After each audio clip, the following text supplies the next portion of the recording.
আসসালামু আলাইকুম। কেমন আছেন সবাই? আলহামদুলিল্লাহ আমরা ভালো আছি।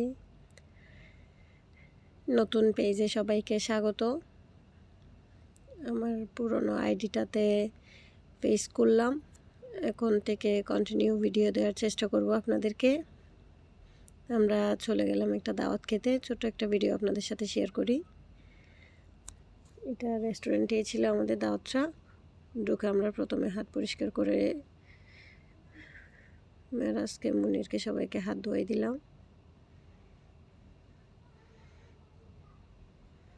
এবার আমরা হাত ধুয়ে সবাই একসাথে টেবিলে গিয়ে বসে পড়ব। যারা আমাদের সাথে ছিল না তাদের জন্য পার্সেল বাসায় নিয়ে এসেছিলাম।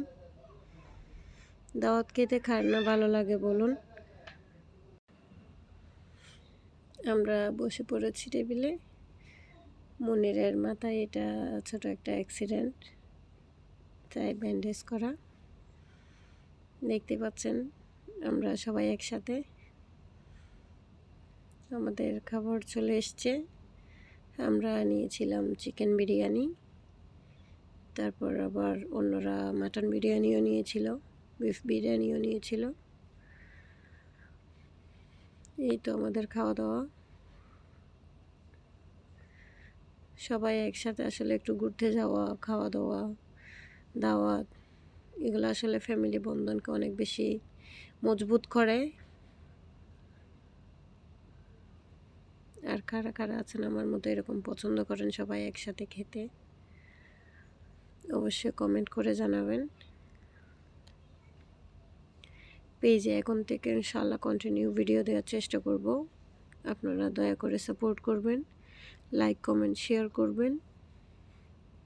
আমাদের লাইফস্টাইল, খাওয়া দাওয়া, রান্না বান্না এগুলো নিয়েই ব্লগ থাকবে।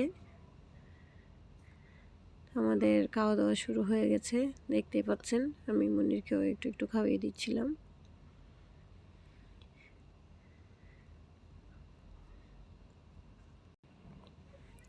তো আমাদের খাওয়া দাওয়া চলতেছে, অলমোস্ট শেষ হয়ে গেছে আমাদের খাওয়া দাওয়া।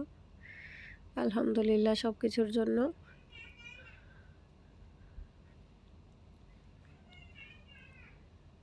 একটু একটু মুনিরের খুনসুটি, সবাই মিলে অনেক মজা করলাম। আমাদের সাথে যারা ছিল ইয়াসিন ভাইয়া, ছিল রনি, মৌসা, জয় ভাইয়া। আমাদের সাথে অনুপস্থিত ছিল মেরাজের পাপ্পা আর মেরাজের মামা। আলহামদুলিল্লাহ সব কিছুর জন্য ওদের জন্য পার্সেল নিয়ে আসছিলাম আমরা। তো এবার খেয়ে দিয়ে আমরা বেরিয়ে পড়তেছি। খুবই সুন্দর পরিবেশটা।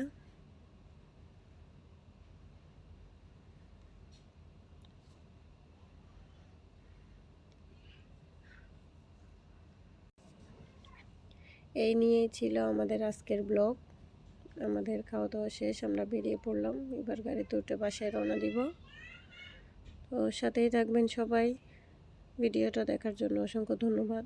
ভালো থাকবেন সবাই, লাইক কমেন্ট শেয়ার করবেন। পেজে কন্টিনিউ ভিডিও দেওয়ার চেষ্টা করব। আল্লাহ হাফেজ।